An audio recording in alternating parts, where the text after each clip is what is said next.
Assalamualaikum warahmatullahi wabarakatuh. Anak-anakku sekalian yang saya cintai dan saya banggakan, ketemu lagi dengan Bu Sami, yaitu dalam pembelajaran PPKN kelas 10 semester dasar tahun ajaran 2021-2022. Pertemuan kali ini kita akan melanjutkan materi kita kemarin, yaitu dengan subpokok bahasan hakikat negara dan unsur pembentukannya. Sebelum pembelajaran kita mulai, saya akan membacakan dulu tujuan pembelajaran. Setelah mempelajari materi ini, diharapkan siswa dapat 1. Menjelaskan unsur-unsur terbentuknya negara. 2. Menjelaskan sifat hakikat negara, dan nomor 3, menguraikan tujuan negara. Unsur-unsur terbentuknya negara di sini dibagi menjadi 2, yaitu unsur konstitutif dan unsur deklaratif. Untuk unsur konstitutif ini adalah merupakan unsur yang sifatnya mutlak yang harus dipenuhi dengan adanya rakyat, wilayah, dan pemerintah yang berdaulat.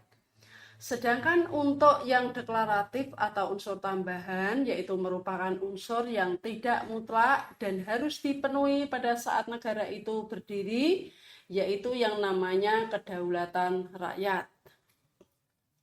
Selanjutnya, kita akan membahas yaitu unsur pembentuk negara. Yang pertama diawali oleh rakyat tadi ya. Apa itu rakyat? Rakyat adalah semua orang yang berada dan berdiam dalam suatu negara atau menjadi penghuni negara yang tunduk pada kekuasaan negara yang bersangkutan. Rakyat ini dibagi menjadi 2, penduduk dan bukan penduduk. Yang nomor 2 adalah warga negara dan bukan warga negara.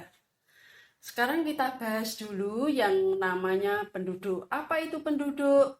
Penduduk apabila bertempat tinggal atau mendiami suatu wilayah negara dalam jangka waktu yang cukup lama. Dia memiliki status kewarganegaraan disebut warga negara atau penduduk. Yang menetap karena pekerjaan disebut warga negara asing. Selanjutnya, apa yang dimaksud dengan bukan penduduk? Dikatakan bukan penduduk apabila bertempat tinggal atau mendiami suatu wilayah negara untuk sementara waktu dalam jangka pendek. Contohnya apa? Contohnya wisatawan. Selanjutnya kita akan melanjutkan apa itu warga negara dan bukan warga negara. Warga negara apabila seseorang berdasarkan hukum merupakan anggota dari wilayah negara yang bersangkutan dengan memiliki status warganegaraan asli ataupun keturunan asing. Sedangkan yang disebut bukan atau non warga negara apabila seseorang merupakan anggota dari wilayah negara yang bersangkutan dengan memiliki status kewarganegaraan asli maupun keturunan asing. Selanjutnya kita akan membahas wilayah atau daerah. Wilayah ini dibagi menjadi beberapa hal, ada daratan, ada perairan, ada udara, ada ekstrateritorial. Yang pertama, kita akan membahas dulu daratan. Apa itu daratan? Daratan adalah suatu bagian dari daratan yang menjadi tempat bermukim dan berdiam warga negara atau penduduk negara tersebut.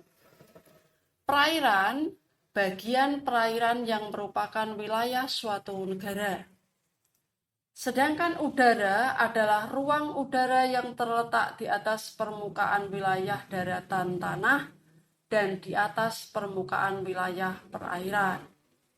Selanjutnya, ekstrateritorial adalah wilayah suatu negara yang berada di luar wilayah negara itu.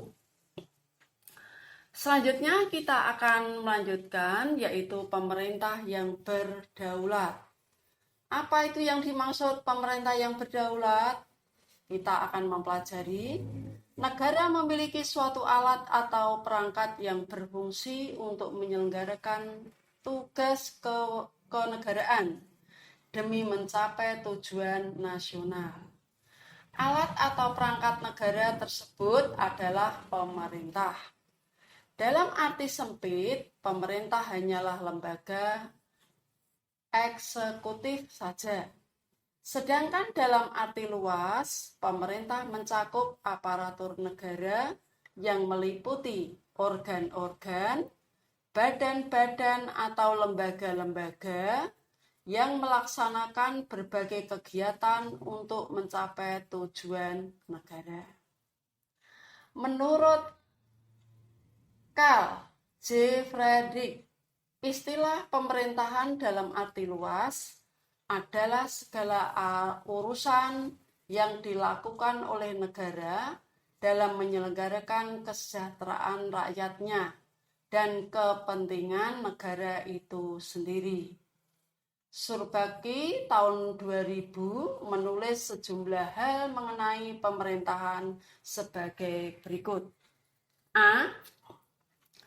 Ditinjau dari segi dinamika, pemerintahan berarti segala kegiatan atau usaha yang terorganisasikan, bersumber pada kedaulatan dan berlandaskan pada dasar negara, mengenai rakyat dan wilayah negara itu demi tercapainya tujuan negara. B. Ditinjau dari segi struktural fungsional, pemerintahan berarti seperangkat fungsi negara yang satu dan lainnya saling berhubungan secara fungsional dan melaksanakan fungsinya atas dasar tertentu demi tercapainya tujuan negara. C. Ditinjau dari aspek tugas dan kewenangan negara, pemerintahan berarti seluruh tugas dan kewenangan negara. Selanjutnya kita akan melanjutkan unsur tambahan atau deklaratif. Unsur yang tidak mutlak dan bisa dipenuhi setelah negara itu berdiri, yaitu dengan adanya pengakuan dari negara lain. Di sini disebut ada dua, pengakuan de facto dan de jure. Pertama kita akan membahas dulu nomor 1, pengakuan de facto, yaitu pengakuan berdasarkan kenyataan yang ada atau fakta yang sungguh nyata tentang berdirinya suatu negara. De facto di sini dibagi menjadi dua. Pengakuan de facto bersifat tetap adalah pengakuan dari negara lain terhadap suatu negara yang hanya bisa menimbulkan hubungan dalam bidang perdagangan dan ekonomi. B. Pengakuan de facto bersifat sementara adalah pengakuan yang diberikan oleh negara lain tanpa melihat perkembangan negara tersebut. Apabila negara tersebut hancur, maka negara lain akan menarik pengakuannya. Sedangkan nomor 2, pengakuan de jure, yaitu pengakuan berdasarkan pernyataan resmi menurut hukum internasional. Pengakuan ini dibagi menjadi dua, yaitu yang A, pengakuan de jure bersifat tetap adalah pengakuan dari negara lain yang berlaku untuk selamanya karena kenyataan yang menunjukkan adanya pemerintahan yang stabil. B. Pengakuan de jure penuh adalah terjadinya hubungan antar negara yang mengakui dan diakui dalam hubungan dagang, ekonomi, dan diplomatik. Selanjutnya kita akan membahas sifat hakikat suatu negara. Bagaimana sifat hakikat suatu negara? Yang pertama, sifat memonopoli, yaitu menentukan mana yang boleh baik dan mana yang tidak boleh baik karena dianggap bertentangan dengan tujuan negara dan masyarakat. Selanjutnya, sifat memaksa, yaitu semua peraturan perundang-undangan yang berlaku diharapkan akan ditaati sehingga keamanan dan ketertiban negara pun tercapai. Yang ketiga, sifat mencakup semua atau all-embracing, yaitu segala peraturan perundang-undangan yang berlaku adalah untuk semua orang tanpa terkecuali. Selanjutnya, setelah kita membahas itu semua, sekarang kita akan membahas mengenai tujuan negara. Menurut Roger F. Salto, tujuan negara memungkinkan rakyat untuk berkembang serta menyelenggarakannya daya ciptanya dengan sebebas mungkin. Di sini terdapat 3 teori mengenai tujuan negara. Yang pertama, teori Sangyang dan N. Machiavelli. Teori ini memiliki sudut pandang yang berbeda tentang bagaimana mencapai kekuasaan tersebut.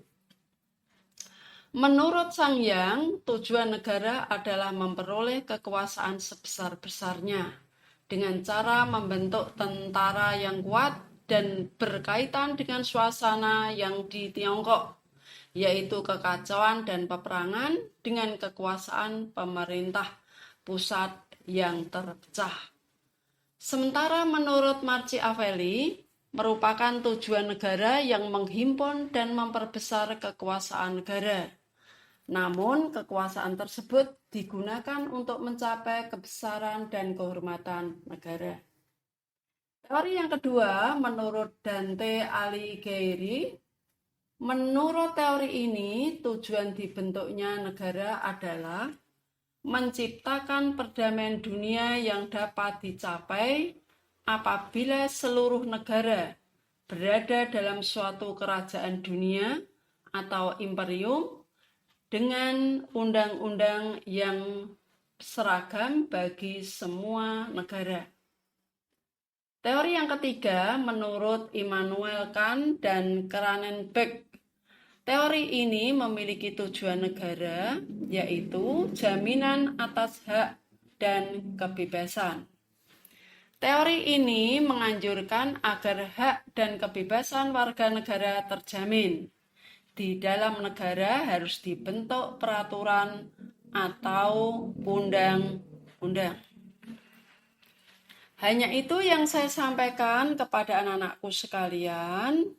Mohon dipelajari dan dipahami apa isi materi yang barusan saya sampaikan.